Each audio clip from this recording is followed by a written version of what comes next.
Ligue des champions de la CAF, les affiches des quarts de finale sont connues, découvrons-les.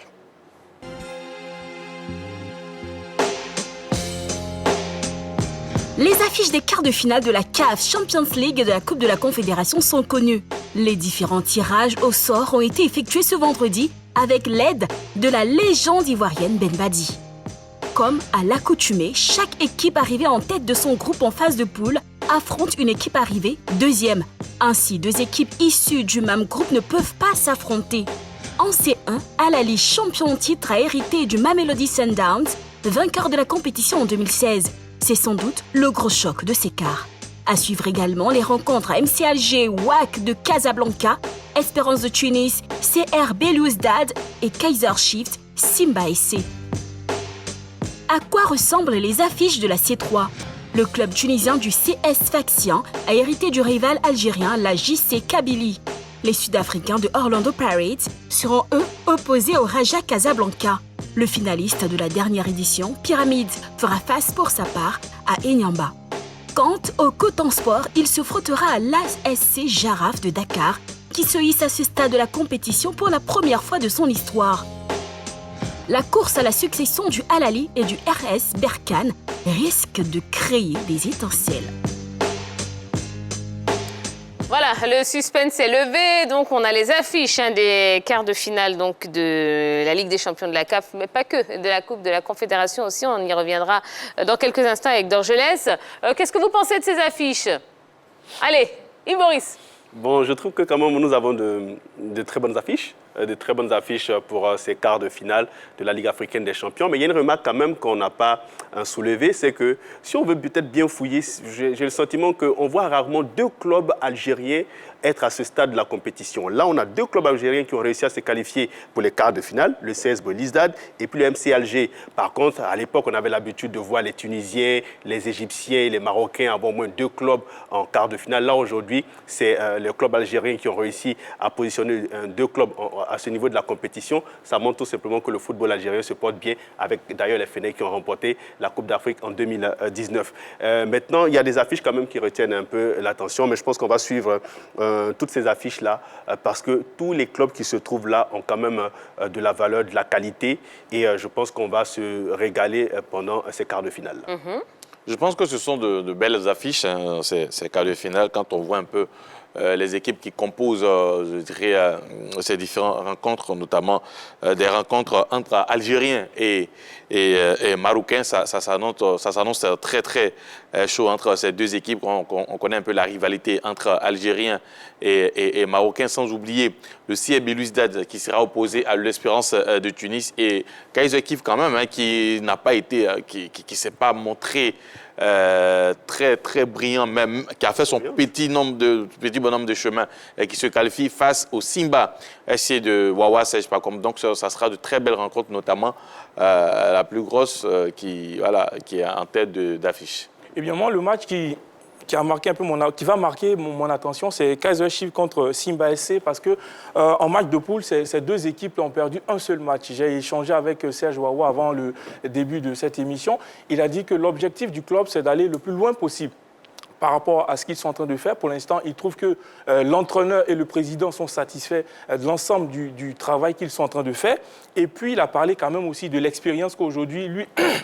Excusez-moi, lui, Onyango apporte à cette équipe de Simba parce que devant également, il a souligné aussi vraiment cette équipe est très compacte dans son ensemble parce que devant Chama et Mikisione, il a dit que ce sont des joueurs qui se recherchent à n'importe quel moment. Quand l'autre a ballon, ils recherchent l'autre. Donc aujourd'hui, il y a une dynamique qui se met en place au niveau de ces deux joueurs de devant. Et puis, il a dit également aussi que demain, ils vont jouer un match de Coupe CAF qu'on appelle FA Cup du côté de la Tanzanie. Et puis le derby... Un match de coupe. Oui, Coupe CAF, et Coupe FA Cup au niveau de la Tanzanie. Voilà. Et puis le 8 mai, il aura le derby du championnat de Tanzanie, Yanga Simba, avant d'aller jouer contre les Sud-Africains. Pour l'instant, l'état d'esprit du groupe est bien. Voilà, donc c'est bien la Coupe de la Tanzanie. Oui, de la Tanzanie. D'accord, voilà, pour que les choses soient bien claires. Onyango, il faut préciser qu'Onyango, c'est un défenseur. C'est un défenseur. Parce qu'il y a le gardien Onyango et il y a le défenseur qui joue au Simba, aux côtés de Wawa Sej, dans l'axe de cette défense de Simba SC, qui lui aussi s'appelle Onyango. Voilà. D'accord. Yellow, quelle est l'affiche qui vous interpelle le plus, hein?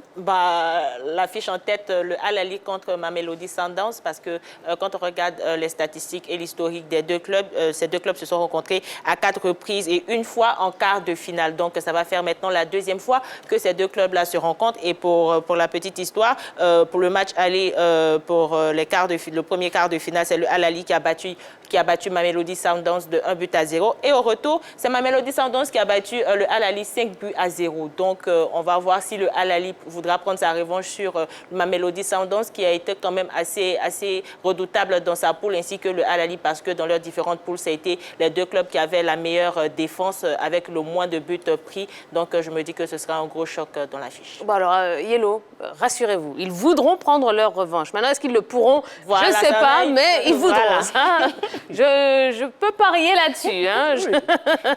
Alors, on va voir les affiches des quarts de finale de la Coupe de la Confédération. Effectivement, Tia, les Camerounais du Konto Sport affronteront l'équipe sénégalaise de Djaraf de Dakar. Les Sud-Africains d'Orlando croiseront le fer avec les Tunisiens du Raja Casablanca. Les Égyptiens du Pyramide vont faire face aux Warriors, bien sûr, de l'équipe Enimba du Nigeria et puis Sfaxien Jess Kabylie. D'accord.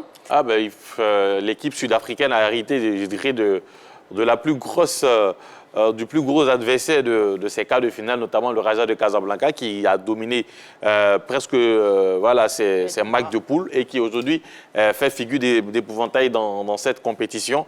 Et ça sera très compliqué pour cette équipe d'Orlando Pirates de pouvoir s'en sortir face au Raja de Casablanca. Mais bon, nous sommes au football et surtout quand on sait qu'au niveau du football sud-africain, il y a cette technique-là et aussi il y a le physique qui est mis en jeu et qui souvent, ce sont des équipes qui ne réussissent pas beaucoup aux équipes qui évoluent du côté de l'Afrique du Nord. Ensuite, l'équipe du CS Sfaxien sera face à la JS Kabylie. Là aussi, c'est un gros choc entre équipes de l'Afrique du Nord. Et puis ce beau match-là entre Coton Sport de Garoua et l'équipe de Djaraf, en tout cas Cameroun, face au Sénégal. Bon, voilà, ça sera de beaux duels en perspective. Ça nous rappelle, je crois, un quart de finale de Coupe d'Afrique des Nations en 2000.